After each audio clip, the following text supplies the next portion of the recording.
ఓం అస్మద్గురుభ్యో నమః. శ్రీమతే రామానుజాయ నమః. శ్రీమద్వరవరమునయే నమః. శ్రీశైలేషదయాపాత్రం దీభక్త్యాదిగుణార్ణవం యతీంద్రప్రవణం వందే రమ్యజా మాతరం మునిం. లక్ష్మీనాథసమారంభాం నాథయామునమధ్యమాం అస్మదాచార్యపర్యంతాం వందే గురుపరంపరాం. యో నిత్యమచ్యుతపదాంబుజయుగ్మరుగ్మ వ్యామోహదస్తతితరాణి తృణాయ మేనే.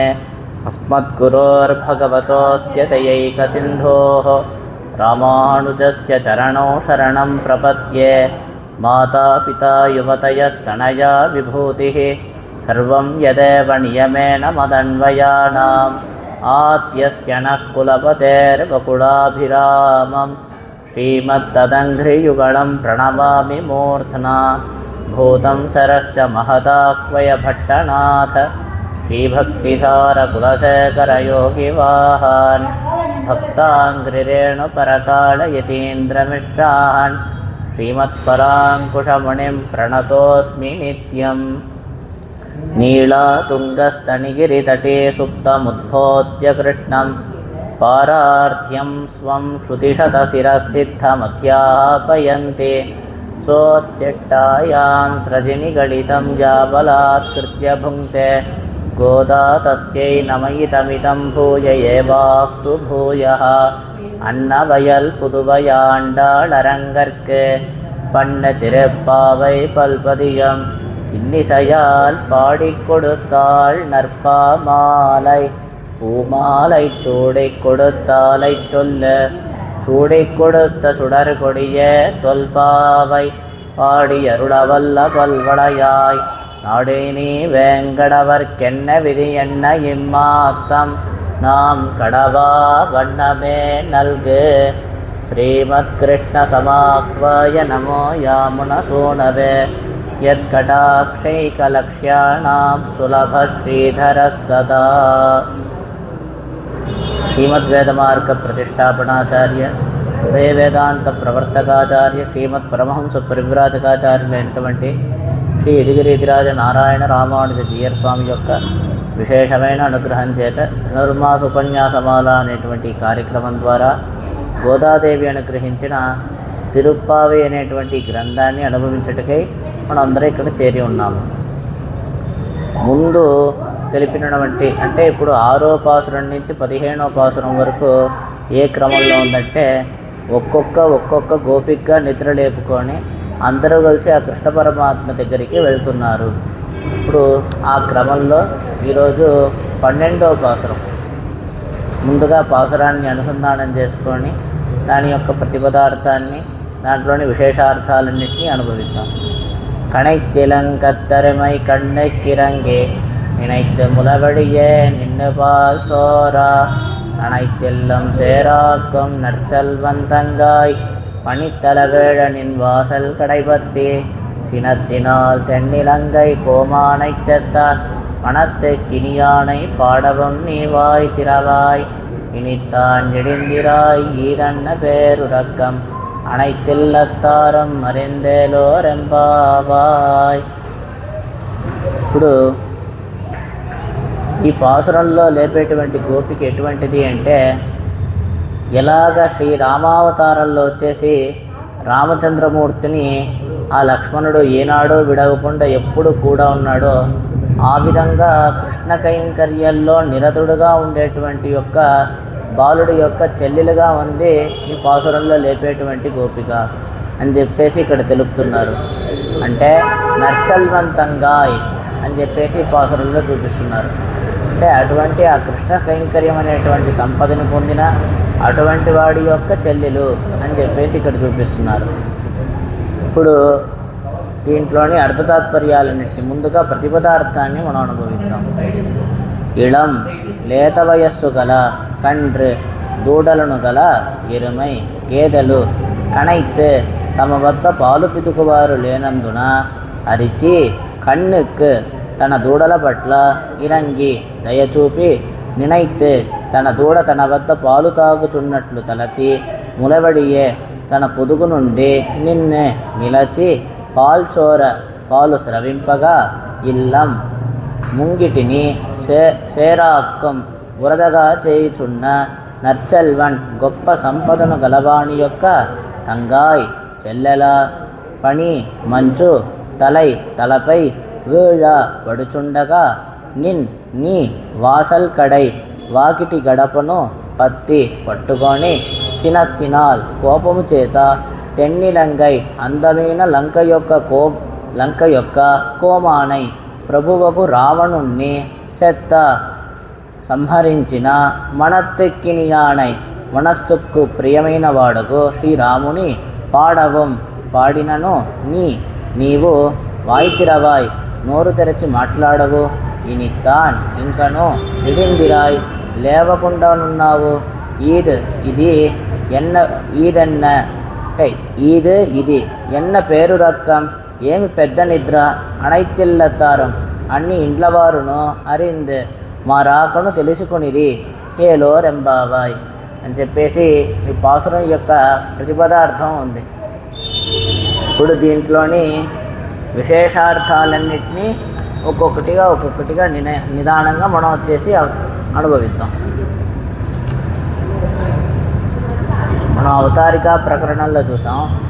పాసురంలో లేపబడేటువంటి గోపిక ఎలా ఉంది అంటే, రామావతారంలో శ్రీరామచంద్రమూర్తిని ఆ లక్ష్మణుడు ఎలా ఒక క్షణం కూడా విడవకుండా ఉన్నాడు, ఇలాగా శ్రీరామ కైంకర్యమే చేస్తూ ఉన్నాడు.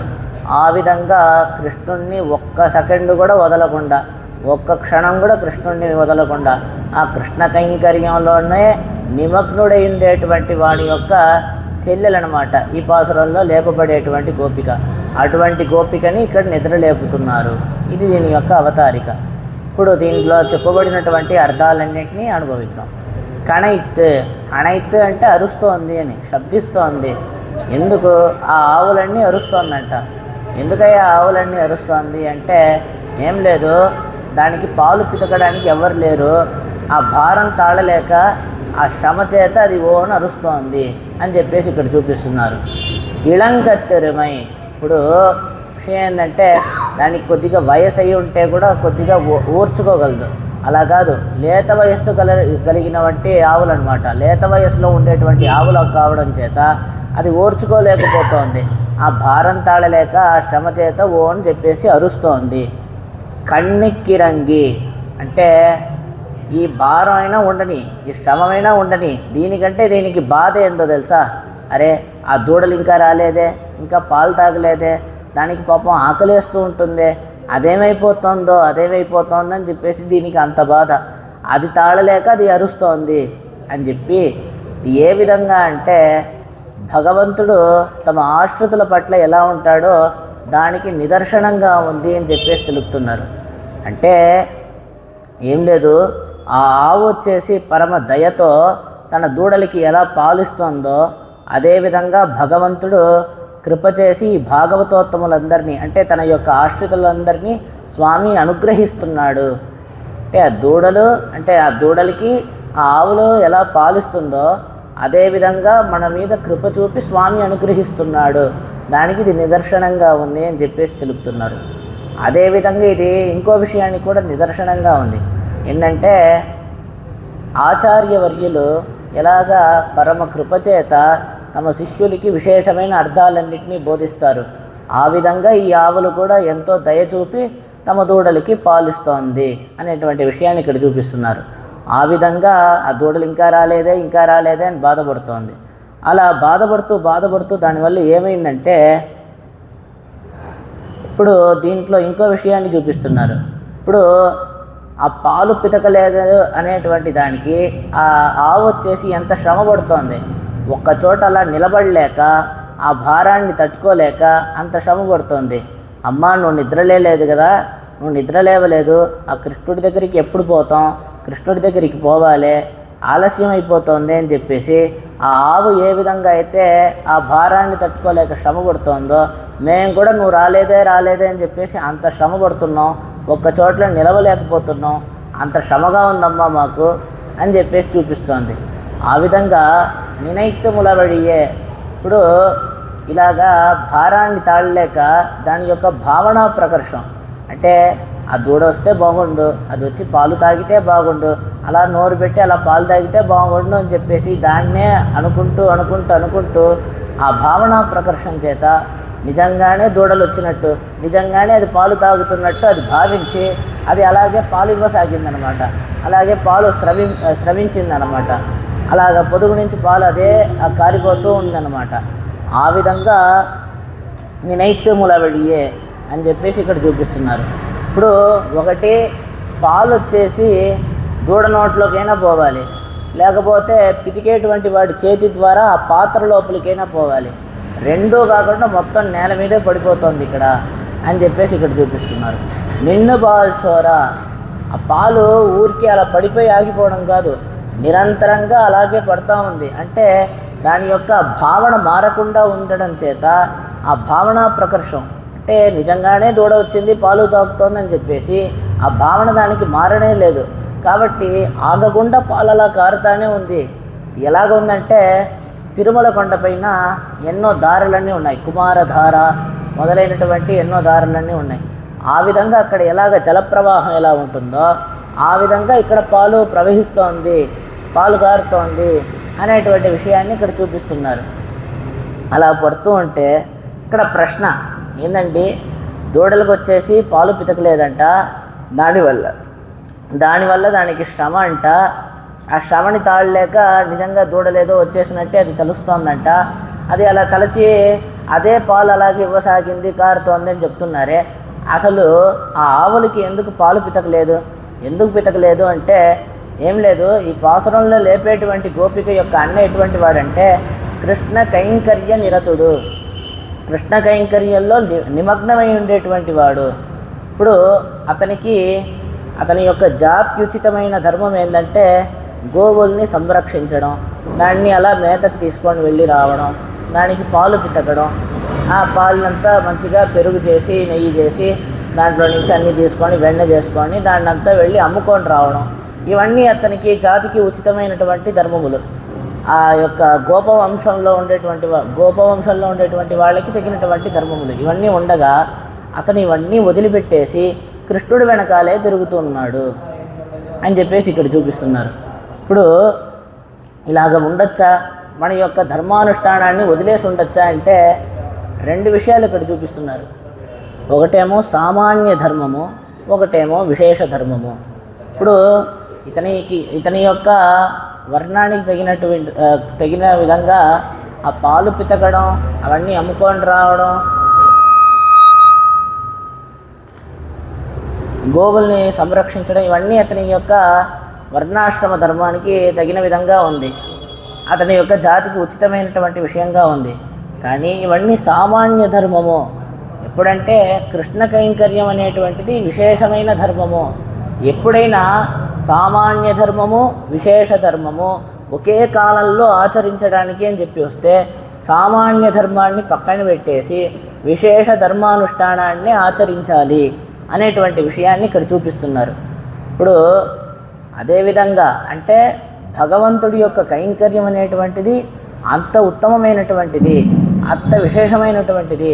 దానికి అడ్డంగా ఉండేటువంటి మరొక విషయాలన్నింటినీ కూడా వదిలిపెట్టి ఆ భగవంతుడి యొక్క కైంకర్యానికి ఎక్కువ ప్రాధాన్యత ఇచ్చి దాన్నే మనం ఆచరించాలి అనేటువంటి విషయాన్ని ఇక్కడ ఈ పాసురంలో ఇక్కడ చూపిస్తున్నారు. కాబట్టి తాను పాలు పితకాల్సి ఉండగా కూడా ఇప్పుడు దానికేను చేస్తే అక్కడ కృష్ణ కైంకర్యం అడ్డుపడిపోతుంది కదా, కృష్ణ కైంకర్యానికి వెళ్ళలేడు కదా. కాబట్టి తన యొక్క స్వధర్మాన్ని కూడా వీడి తాను వచ్చే ఆ కృష్ణ కైంకర్యంలోనే నిమగ్నమై ఉన్నాడు.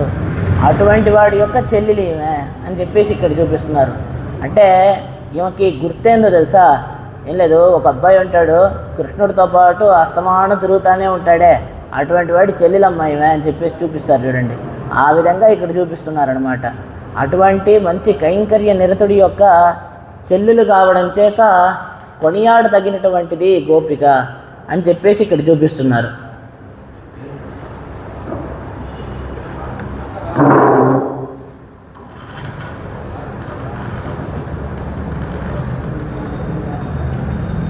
కొనియాడు తగినటువంటిది గోపిక అని చెప్పేసి పాసురంలో ఈ విధంగా చూపిస్తున్నారనమాట. ఇప్పుడు ఇది ఏ విధంగా అంటే లక్ష్మణస్వామి వచ్చేసి రామకైంకర్యానికి అని చెప్పేసి వనవాసానికి వెళ్ళిపోయారు కదా. ఇప్పుడు ఆయన ఏమైనా ఆయన క్షత్రియ ధర్మానికి అనుకూలంగా అగ్నికార్యాలు యజ్ఞయాగాదులు హోమాలన్నీ కరెక్ట్గా చేశారా అంటే గృహస్థాశ్రమంలో ఉండేటువంటి వాళ్ళు వచ్చేసి నిత్యం అగ్నిహోత్రం చేయాలి అని చెప్పేసి శాస్త్రం విధిస్తోంది. అవన్నీ ఆయన ఆచరించారా అంటే లేదు, రామ కైంకర్యంలోనే నిరతుడిగా ఉన్నాడు. ఇవన్నీ సామాన్య ధర్మము. భగవంతుడి యొక్క కైంకర్యమును వస్తే దానికి ఎక్కువ ప్రాధాన్యత. ఇప్పుడు అలాగని చూస్తే ధనుర్మాసం ఇప్పుడు నడుస్తోంది. పొద్దున 4 గంటలకల్లా గుడికి వెళ్ళిపోతాం. గుడికి వెళ్ళిపోయి అక్కడ వెంటనే స్వామి యొక్క సేవలు అనేకంగా ఉంటాయన్నమాట. స్వామికి నిదానంగా సుప్రభాత కైంకర్యం, ఇంకోటి తర్వాత వచ్చేసి నిదానంగా స్వామికి అభిషేకానికి తీర్థం తీసుకొని రావడం, అలంకారం చేయడం, వెంటనే తిరుప్పావై పారాయణం ఉంటుంది, తిరుపల్లి ఇచ్చి తిరుప్పావై పారాయణం ఉంటుంది. మొదలైనవన్నీ ఈ స్వామి దగ్గర తీర్థం తీసుకొని ఇంటికి వచ్చే లోపల 7 గంటలు అయిపోయి ఉంటుంది. అరే తెల్లవారుజామున మనం సంధ్యావందనం చేయాలి, సూర్యోదయానికి పూర్వమే చేయాలి. మరి ఇక్కడ గుడిలో ఉన్నామే అంటే అది సామాన్య ధర్మము, ఇది విశేష ధర్మము కాబట్టి దీనికి ప్రాధాన్యత.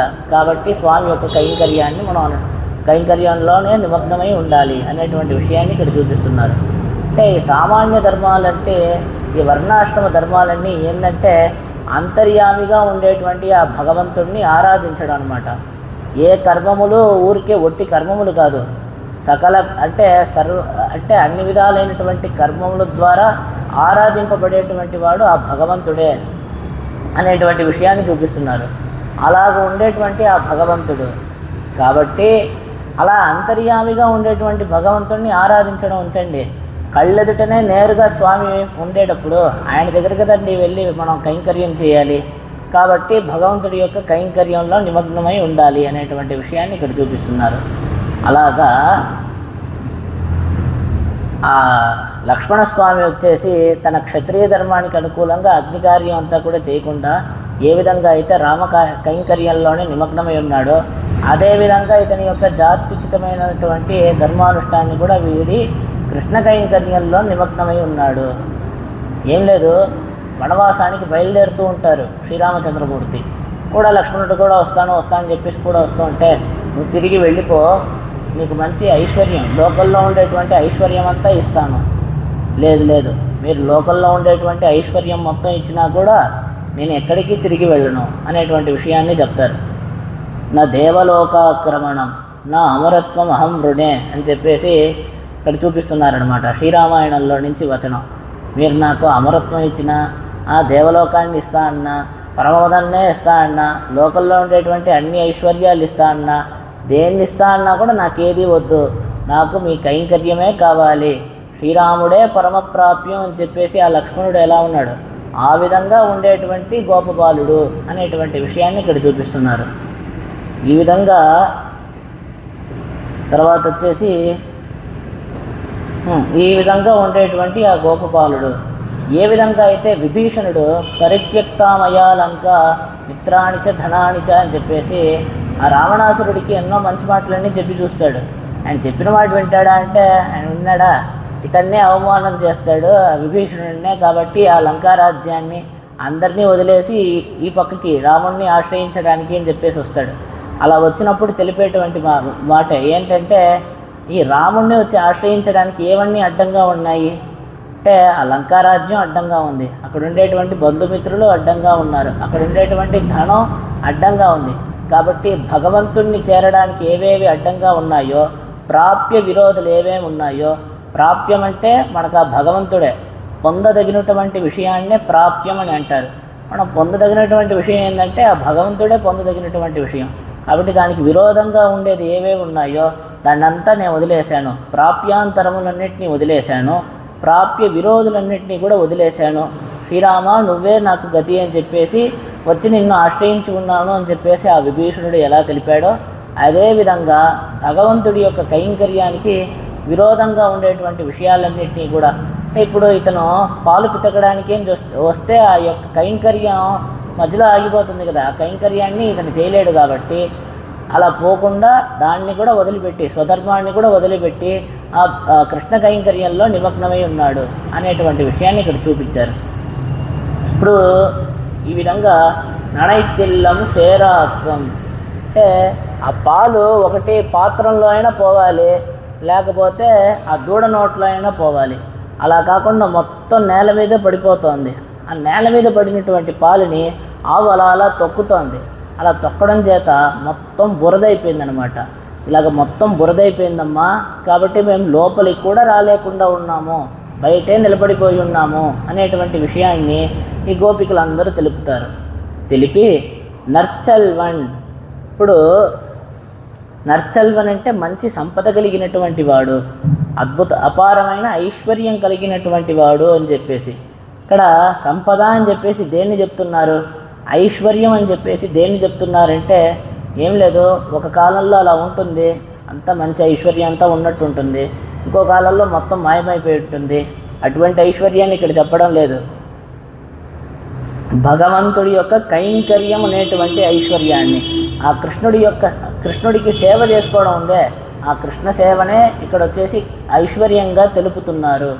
ఈ ఆత్మకు వచ్చేసి స్థిరమైనటువంటి ఐశ్వర్యం ఏంటంటే భగవంతుడి యొక్క సేవనే, ఆ భగవంతుడి యొక్క కైంకర్యమే ఈ ఆత్మకి ఎప్పటికీ సుస్థిరంగా ఉండేటువంటి ఐశ్వర్యమే తప్ప ఈ లౌకికంగా లోకంలో ఉండేటువంటి ఐశ్వర్యాలంతా కర్మాధీనంగా వస్తుంది, కర్మాధీనంగా వెళ్ళిపోతుంది.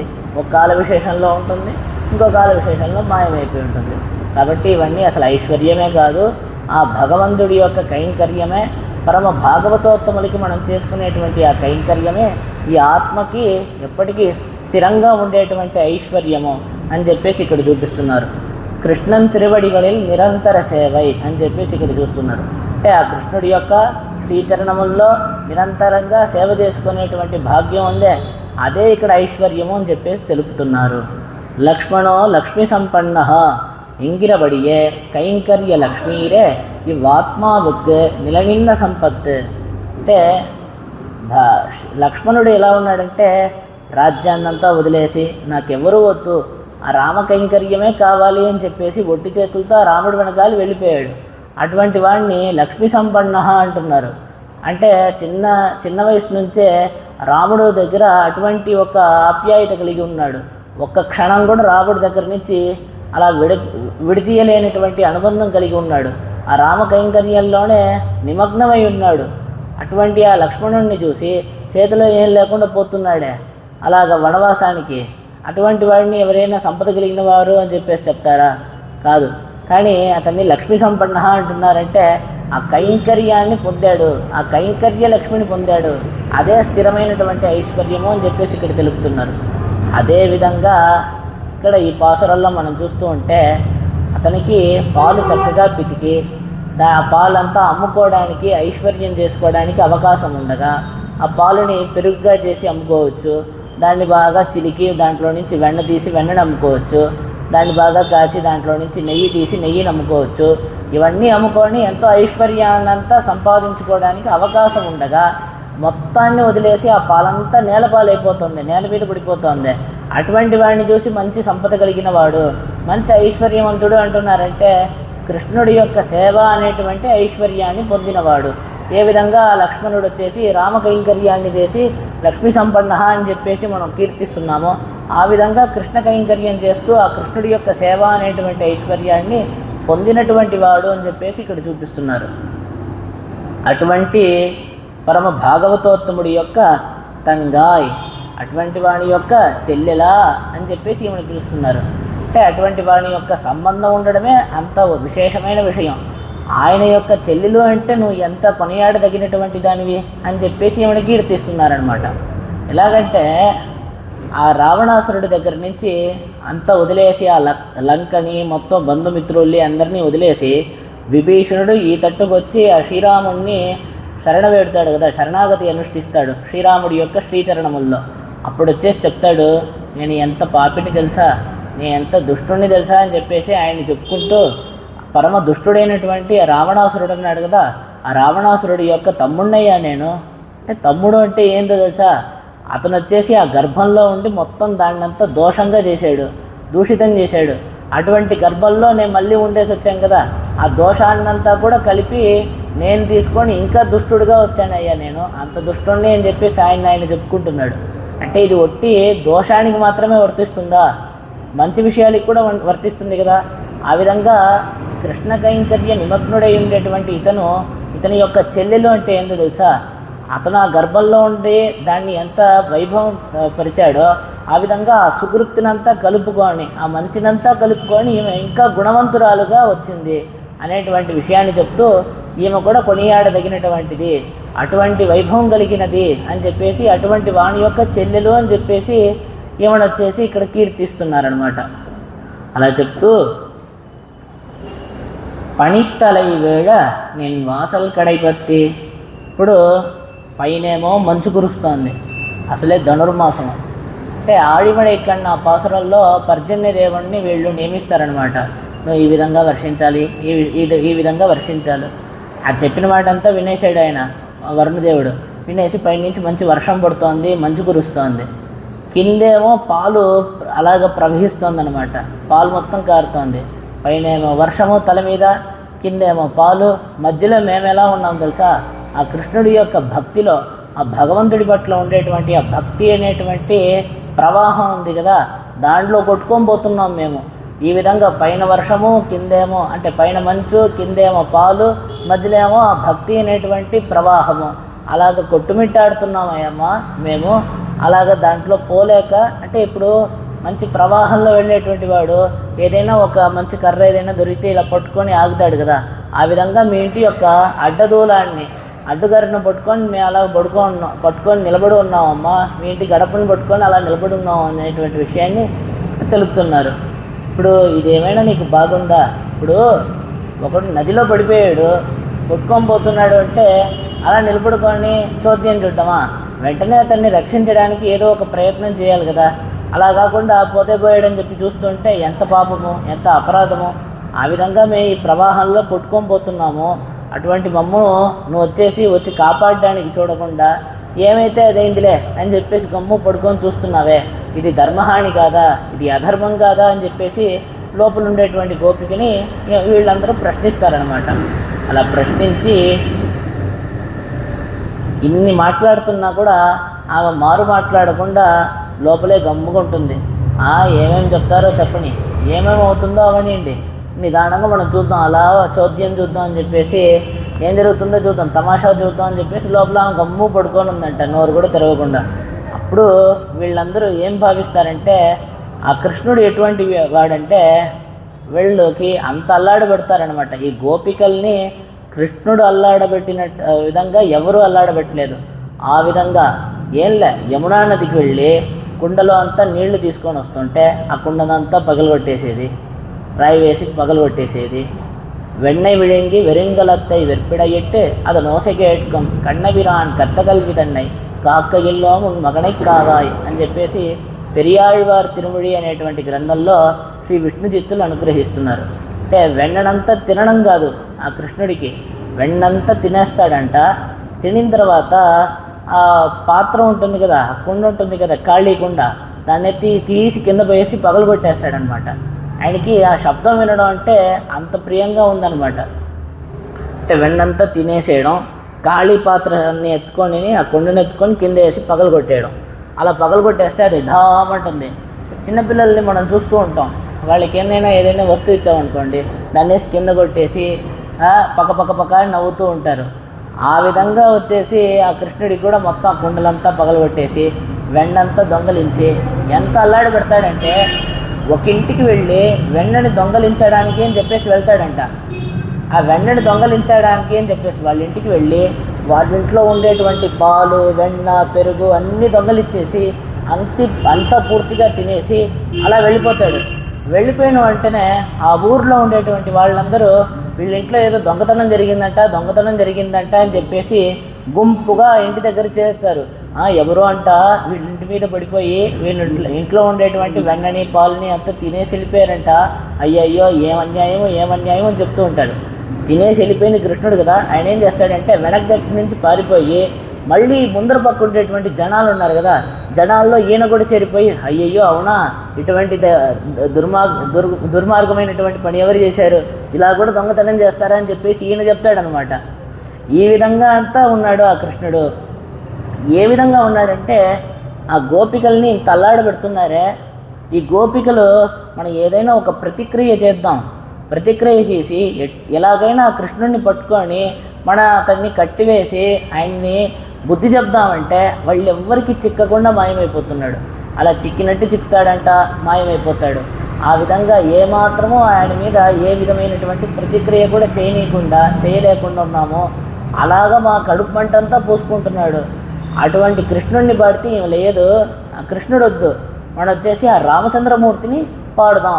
ఆ రామచంద్రమూర్తి ఈ ఆడవాళ్ళందరికీ ఎంతో రక్షకంగా ఉన్నాడు, ఏకపత్ని వ్రతుడై ఉన్నాడు కదా, కాబట్టి ఆ రామచంద్రమూర్తిని పాడితే ఆహా రాముడిని పాడుతున్నారే అని చెప్పేసి ఈ గోపిక నిద్రలేసి వచ్చేస్తుంది. కాబట్టి మనం రామవృత్తాంతాన్ని పాడుదాం అని చెప్పేసి వీళ్ళందరూ నిర్ణయం తీసుకుంటారనమాట. తీసుకొని రాముడి యొక్క వృత్తాంతాన్ని పాడడానికి మొదలు పెడతారు. సినత్తినాల్ అంటే సినం అంటే కోపం అనమాట.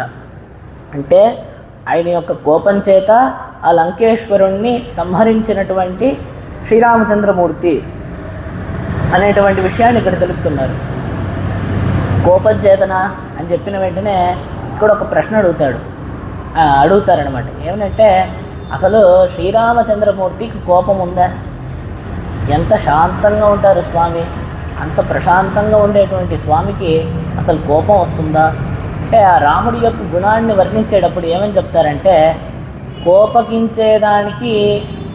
కోపగించుకోవడానికి తగినటువంటి ఒక సందర్భం ఏర్పడినా, అంటే ఫలానా సందర్భంలో కోప్పడే తీరాలి, అటువంటి ఒక సందర్భం ఏర్పడినా కూడా ఆయన కోపగించుకోడంట. అంత ప్రశాంతంగా ఉండేటువంటి స్వామి. మరి అటువంటి స్వామికి కోపం వస్తుందా అంటే, ఆయనకి కోపం రాదు, ఆయన ప్రశాంతంగానే ఉంటారు. కానీ ఆశ్రితుల ఎడల అంటే తన యొక్క భక్తుల ఎడల ఎవరైనా అపరాధం చేస్తే భగవంతుడికి కోపం వస్తుందంట. ఆయనగా స్వయంగా ఏ కోపం రాదు, ఎవరిని ఏం చేయరు. కానీ తన యొక్క భక్తులకి ఎవరైనా ఏదైనా చేశారు, తన భక్తుల్ని అల్లాడబెట్టారు, తన భక్తుల ఎడల ఎవరైనా అపరాధం చేశారంటే స్వామికి అంత కోపం వస్తుందంట. స్వామికి విరోధులు ఎవరు అంటే, తన భక్తులకి ఎవరు విరోధులో, తన యొక్క ఆశ్రితులకి ఎవరు విరోధులో భగవంతుడికి కూడా వాళ్ళు విరోధులు అవుతారు అనేటువంటి విషయాన్ని ఇక్కడ తెలుపుతూ, ఇక్కడ దీనికి ఒక మంచి ఉదాహరణని శ్రీరామాయణంలో నుంచి మనకి చూపిస్తున్నారు.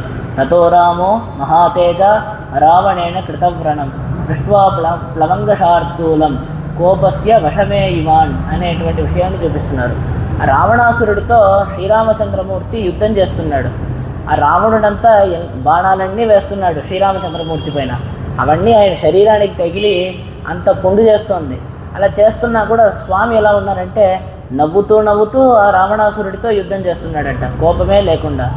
కానీ ఆ యుద్ధం చేసేటప్పుడు ఎలా అంటే హనుమంతుడు శ్రీరామచంద్రమూర్తిని తన భుజాలపైన ఎక్కించుకొని అలా ఉన్నాడనమాట. అలాగా యుద్ధ రంగంలో నిలబడి యుద్ధం చేస్తున్నారు.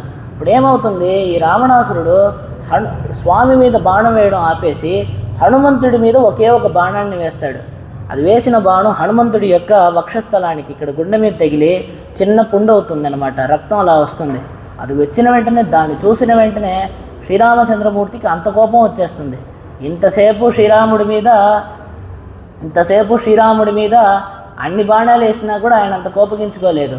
అటువంటి ఆయన హనుమంతుడి మీద ఒక్క బాణం వేసేసరికి ఆయనకి అలా మెల్లగా అది ఇలా రాసుకొని కొద్దిగా ఇలా రక్తం వచ్చిందో లేదో ఆయన ఏమాత్రం తాళలేక అంత కోపం వచ్చింది స్వామికి. అంటే అంతవరకు స్వామికి ఎలా అంటే కోపమా నువ్వు రా అంటే కోపం వస్తుందంట, నువ్వు రాబాక అని చెప్తే చేతులు కట్టుకొని దూరంగా ఉంటుందంట. అలాగుండేటువంటి స్వామికి ఎప్పుడైతే హనుమంతుడికి గాయం తగిలిందో ఆయన కోపానికి వశుడయ్యాడు అనేటువంటి విషయాన్ని ఇక్కడ చూపిస్తున్నారు. ఆ విధంగా తన ఆశ్రితుల యొక్క ఎడల ఎవరైనా ఏదైనా అపరాధాన్ని చేస్తే స్వామికి అంత కోపం వస్తుంది. ఆయన యొక్క కోపానికి ఇదే కారణము అనేటువంటి విషయాన్ని ఇక్కడ చూపిస్తున్నారు. అలా చూపిస్తూ ఈయనకి విరోధులు ఎవరు అంటే ఆశ్రితులకి ఎవరు విరోధులో, భక్తులకి ఎవరు విరోధులో వాళ్ళు స్వామికి కూడా విరోధులే అనేటువంటి విషయాన్ని చూపిస్తున్నారు. ఇప్పుడు ఆ ఆశ్రితులు ఉన్నారు కదా, అంటే ఆ భాగవతులు, ఆ భక్తులు ఉన్నారు కదా, భక్తులు సంతోషిస్తే స్వామి సంతోషిస్తారంట, భక్తులు దుఃఖిస్తే స్వామి కూడా దుఃఖిస్తారంట. ఎక్కడి నుంచి తెలుస్తుంది అంటే ఏం లేదు, ఆ సుగ్రీవుడు వచ్చేసి శ్రీరామచంద్రమూర్తిని ఆశ్రయిస్తాడు. ఆశ్రయించి ఆ వాలి వచ్చేసి నన్ను ఈ విధంగా కష్టపెడుతున్నాడు, స్వామి మీరే నాకు అండగా ఉండాలి, మీరే ఆ వాలిని వధించాలి అని చెప్పేసి శ్రీరామచంద్రమూర్తిని వచ్చి ఆశ్రయిస్తాడు. అలా ఆశ్రయించిన దానికి అనుగుణంగా స్వామి కూడా ఆ వాలిని వధిస్తాడు. సుగ్రీవుడు వచ్చి ఆశ్రయించాడు, సుగ్రీవుడు వచ్చి అడిగాడని చెప్పేసి ఆ వాలిని వధిస్తాడనమాట. ఈ విధంగా అంత కష్టపెడుతున్నాడు అని చెప్పేసి ఆ వాలిని వధిస్తాడు. ఆ వాలిని వధించిన వెంటనే సుగ్రీవుడు ఆ వాలి దగ్గర కూర్చొని ఓ అని ఏడవడం మొదలుపెట్టాడు. అంటే నేను ఎంత పాపాత్ముడిని, మా అన్ననే నేను చంపేసుకున్నానే. ఆ అన్న ఎటువంటి వాడు అంటే నాకు రాజ్యం లేకపోతే పోయింది, ఏది లేకపోతే పోయింది, నన్ను కష్టపెడితే పెట్టాడు, కనీసం నన్ను ప్రాణంతో ఉండనిచ్చాడు కదా, ఈ ఋష్యముఖ పర్వతంలో ప్రాణంతో నేను ఉండడానికి ఆయన అనుమతించాడు కదా.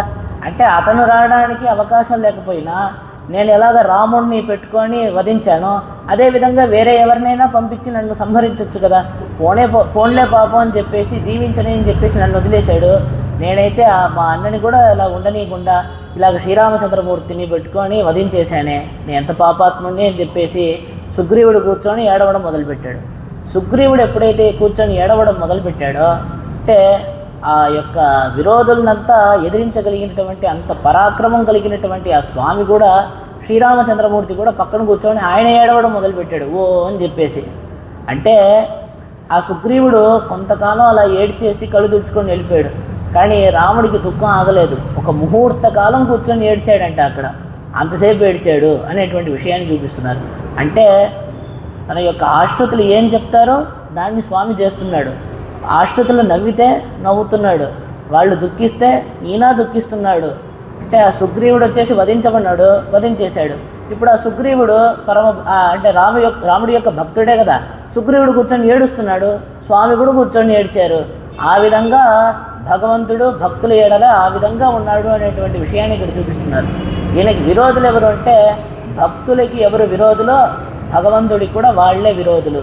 దీన్ని ఎక్కడి నుంచి చూపిస్తున్నారంటే విషదండం న భోక్తవ్యం. మహాభారతంలో ఆ కృష్ణుడు వచ్చేసి పాండవులకి దూతగా వస్తాడనమాట. వచ్చి ఏమయ్యా కొద్దిగైనా ఏదో ఒకటి 5 ఊళ్ళైనా ఇవ్వకూడదా అని చెప్పేసి ఆయన దూతగా వస్తాడు. వచ్చినప్పుడు ఏం చేస్తాడంటే విదురుడు ఉంటాడు కదా, శ్రీ విదురుడి యొక్క గృహానికి వెళ్ళి అక్కడికి వెళ్ళి భోజనం చేస్తాడు. ఇలాగా అందరినీ వదిలేసి విదురుడి యొక్క ఇంటికి వెళ్ళి నువ్వు భోజనం చేస్తావని చెప్పేసి దుర్యోధుడికి కోపం వచ్చేస్తుంది. వెంటనే కృష్ణుడి దగ్గరికి వచ్చి అడుగుతాడనమాట, ఏమయ్యా కృష్ణ, నీకు మంచి జ్ఞాని చేత అన్నం తినాలి అనిపిస్తే భీష్మాచార్యులు ఉన్నారు, భీష్ముడి యొక్క ఇంటికి పోవచ్చు. మంచి బ్రాహ్మణుడి యొక్క చేతి అన్నం తినాలి అనిపిస్తే ద్రోణాచార్యులు ఉన్నారు, ద్రోణుడి యొక్క ఇంటికి వెళ్ళొచ్చు. అలాగా లేకపోతే మంచి రాజభోగం అంతా అనుభవించాలి అని ఉంటే నువ్వు వచ్చేసి మా ఇంటికి రావచ్చు కదా, నీకు మంచి ఉపచారాలన్నీ చేసి మంచి రాజభోగాలన్నీ చేస్తాం కదా. అటువంటిది నువ్వు అలాగా భీష్ముల వారి ఇంటికి పోకుండా, ద్రోణాచార్యుల వారి ఇంటికి పోకుండా, మంచి మా ఇంటికి రాకుండా ఏం లేనటువంటి ఆ విదురుడి యొక్క ఇంటికి ఎందుకు వెళ్ళావయ్యా అని చెప్పేసి ఆ దుర్యోధనుడు వచ్చేసి ఆ కృష్ణ పరమాత్మని ప్రశ్నిస్తాడు. ప్రశ్నించిన వెంటనే అప్పుడు చెప్తాడు విషదండం నా భోక్తవ్యం అని చెప్పేసి కృష్ణుడు తెలుపుతాడనమాట. అంటే విరోధుల చేత అన్నం తినకూడదు, విరోధుల చేతి అన్నం మనం తినకూడదు, విరోధులకి అన్నం పెట్టకూడదు. ఇది యుద్ధశాస్త్రం. యుద్ధశాస్త్రంలో ఉంది కదయ్యా, నువ్వు చదువుకోలేదా అని చెప్పేసి దుర్యోధుడిని అడుగుతారనమాట. ఏంటండి విరోధులకి అన్నం పెట్టకూడదా, విరోధులు ఏమైనా ఇస్తే మనం తినకూడదా అంటే ఏం లేదు, నువ్వు మంచి మనసుతో పోన్లే పాపం పస్తులు అల్లాడుతున్నాడే అని చెప్పి అన్నం పెడతావు. రేపు పొద్దున వాడికి ఏమైనా అయిందనుకోండి, అందరూ ఎవరిని అనుమానిస్తారు, ఇతన్నే అనుమానిస్తాడు, ఇతనే అతనికి విరోధి, ఇతనే అన్నంలో ఏదో కలిపిచ్చేశాడు, ఆయన కళ్ళు తిరిగి పడిపోయాడు అని చెప్పేసి మన మీదకి వస్తుంది. అదేవిధంగా విరోధుల చేత అన్నం తినకూడదు అని చెప్పేసి చెప్తున్నారు.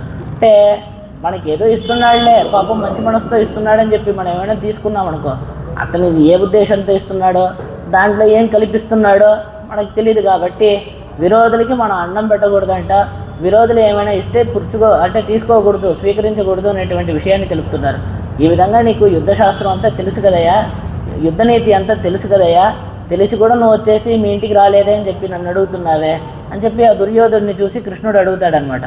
అడిగిన వెంటనే ఆయన ఈ విధంగా దుర్యోధనుడు పలుకుతాడు జవాబు. ఏమని అంటే, ఏం లేదు, నేను నీకు విరోధం ఎప్పుడు నేను చెయ్యాను?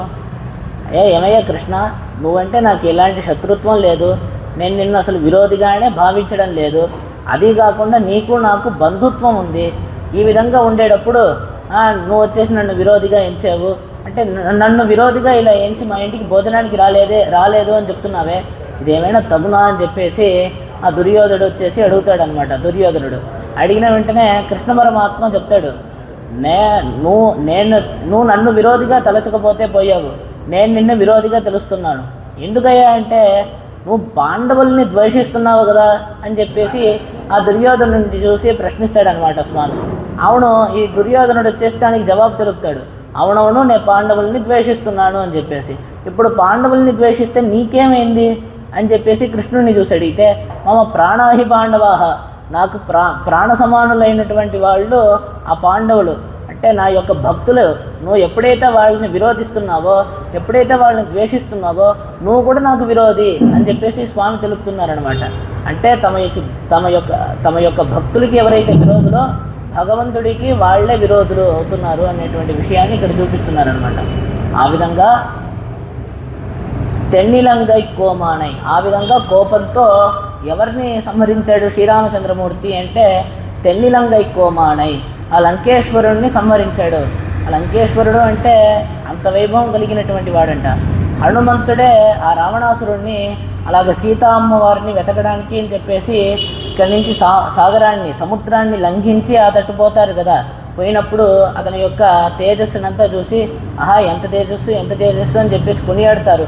అటువంటి తేజస్సు కలిగినటువంటి రావణాసురుణ్ణి అంటే రావణాసురుణ్ణి సంహరించడం స్వామికి ఏమైనా కష్టమా అంటే, ఒకే ఒక బాణం చాలు ఆ రావణాసురుణ్ణి మట్టు పెట్టేసి ఉండొచ్చు. కానీ అతనికి ఎన్నో అవకాశాలన్నీ ఇచ్చి చూశారు. అతని యొక్క మంత్రులందరినీ వధించాడు, కుంభకర్ణుడు మొదలైనటువంటి వాళ్ళందరినీ వధించాడు, తన యొక్క పరాక్రమాన్నంతా చూపించాడు. హనుమంతుడిని పంపించాడు దూతగా. అప్పుడు హనుమంతుడి యొక్క ప్రభావాన్నైనా చూసి మారుతాడేమో అని చెప్పేసి తర్వాత అంగదుడిని పంపిస్తాడు. ఆయన వెళ్ళి అంగదుడిని పంపిస్తాడనమాట. అంటే ఆయన చెప్పేటువంటి మాటలైనా వీడు మారుతాడేమో అని చెప్పేసి. ఆ విధంగా అంటే చేసినా కూడా ఆ రావణాసురుడు ఏమాత్రం మారడనమాట.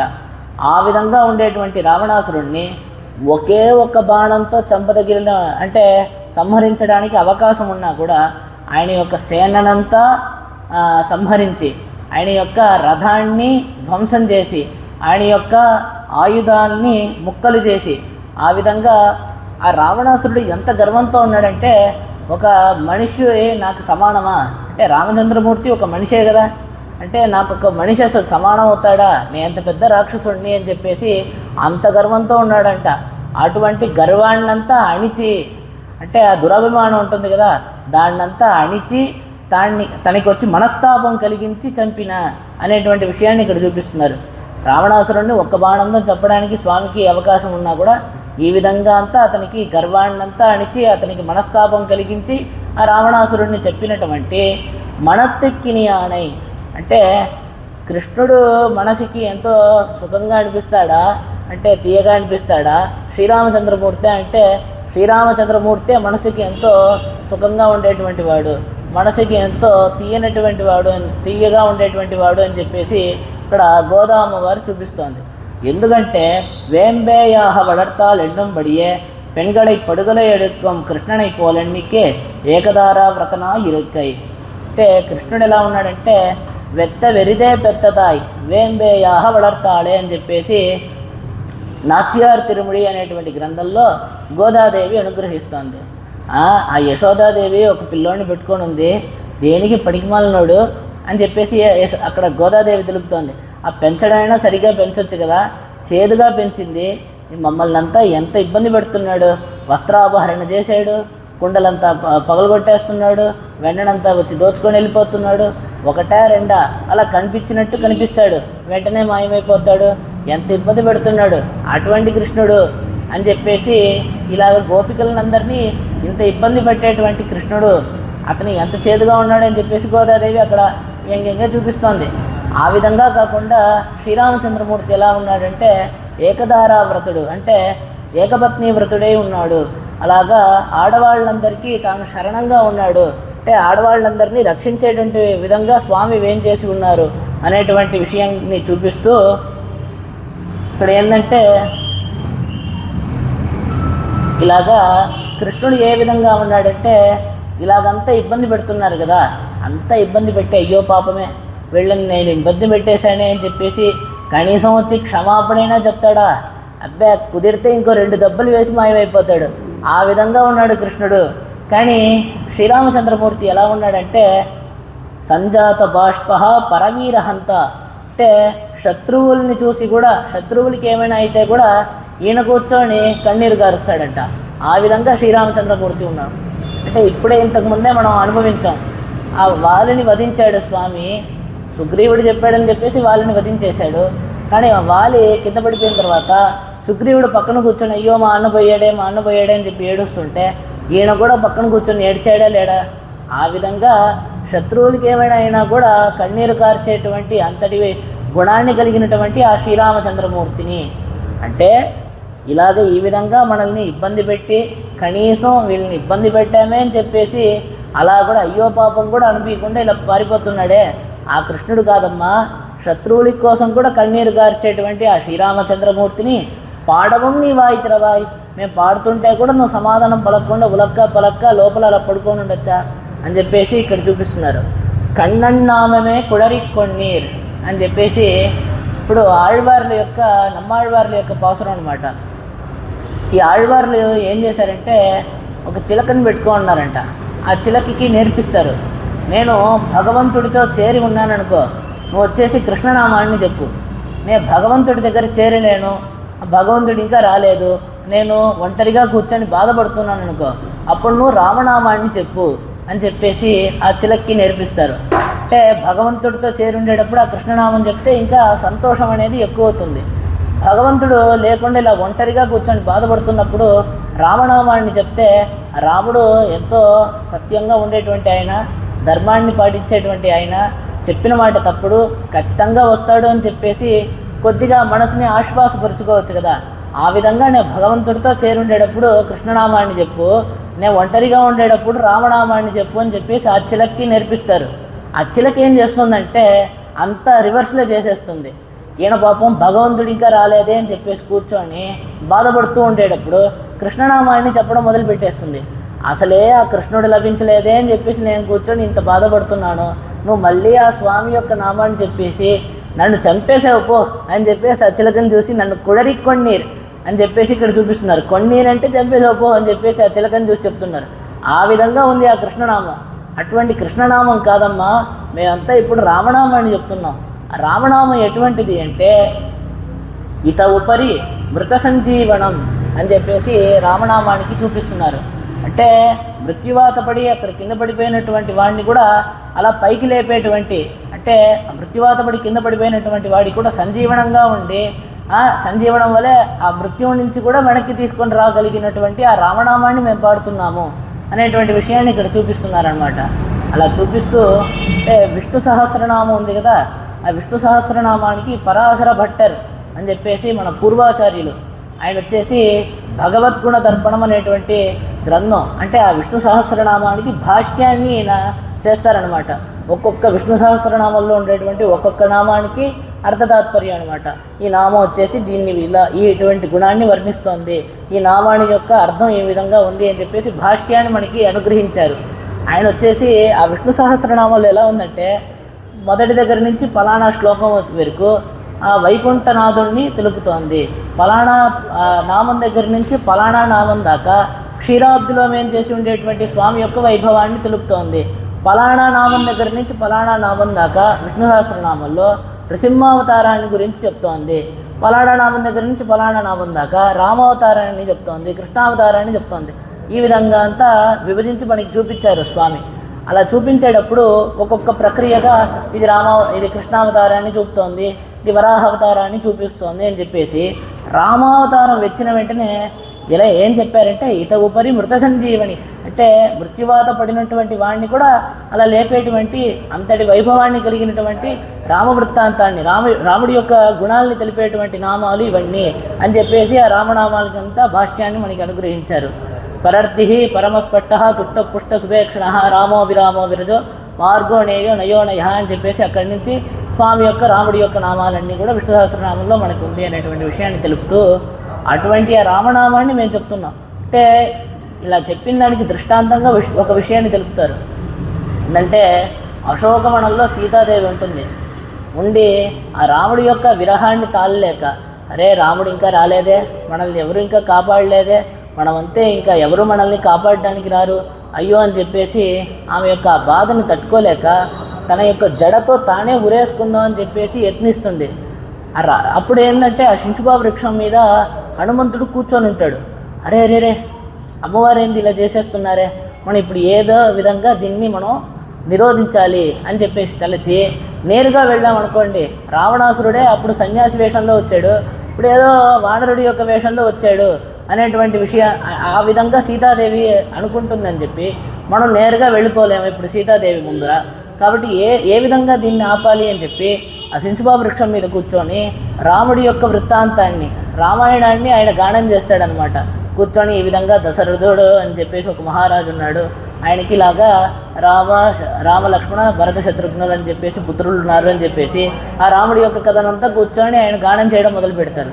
ఆ విధంగా రాముడి యొక్క నామం చెవిలో పడిందో లేదో ఆమె యొక్క మనసు మారిపోయి ఆమె గమ్ముకైపోతుంది. అలాగా అరే ఇటువంటి లంకలో అసలు రాముడి నామం వినపడడానికి అసలు అవకాశం లేదే, రాముడి యొక్క నామం వినిపించడానికి అసలు అవకాశం లేదే, అటువంటిది ఇక్కడ రాముడి యొక్క కథ అంతా వినిపిస్తోంది అని చెప్పేసి అంత ఆశ్చర్యం చెందుతుంది. ఆ విధంగా మృత్యువాత పడినటువంటి వాళ్ళని కూడా లేపేటువంటి రామనామం. మనం దీనికి ఇప్పుడు దృష్టాంతాన్ని చూసామన్నమాట. అటువంటి రామనామం మేము చెప్తున్నామమ్మా.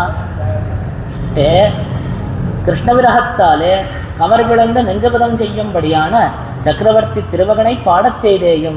అంటే ఆ కృష్ణుడి యొక్క విరహం చేత మనసు ముక్కలైపోయింది, మాకంతా మనసంతా ఎండిపోయింది. అంత బాధ కలిగి ఉండేటువంటి ఈ మనసు కొద్దిగా ఉపశమనం చెందేటువంటి విధంగా ఉండేటువంటి ఆ రాముడి యొక్క నామాలంతా మేము పాడుతున్నా కూడా నువ్వు ఇలాగ పడుకొని ఉండొచ్చా అని చెప్పేసి ఆమెను చూసి అడుగుతున్నారనమాట. అప్పుడు వాయితిరవాయ్, నోరు తెరువు, నోరు తెరిచి మాకు జవాబు చెప్పమ్మా. అంటే ఇప్పుడు ఈ రాముడి యొక్క వృత్తాంతాన్నంతా రాముడి యొక్క గుణాన్నంతా పాడుతున్నాం కదా, పాడిన దానికి ఆహా ఆహా అని చెప్పేసి నోరు తెరిచి అబ్బా ఎటువంటి నామాలు అని చెప్పేసి చెప్పాలి కదా.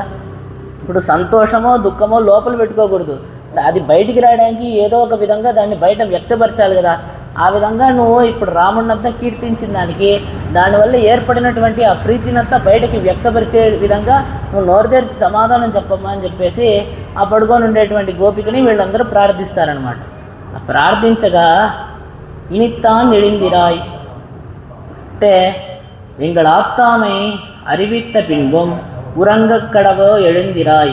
అంటే ఇనిత్తాన్ ఎడిందిరాయ్ అంటే మేము ఎంత అల్లాడుతున్నాం, ఎంత విలవిల్లాడుతున్నాం ఆ కృష్ణుడి యొక్క విశ్లేషణం చేత, ఆ కృష్ణుడు ఇంకా లభించలేదే అని చెప్పేసి మేము ఇంత అల్లాడుతున్నామని చెప్పేసి మా యొక్క బాధ అంతా నీకు తెలిపిన తర్వాత కూడా నువ్వు విధంగా సమాధానం పలకకుండా పడుకోవడం ఏమైనా బాగుందా అని చెప్పేసి చూసి అడుగుతారనమాట.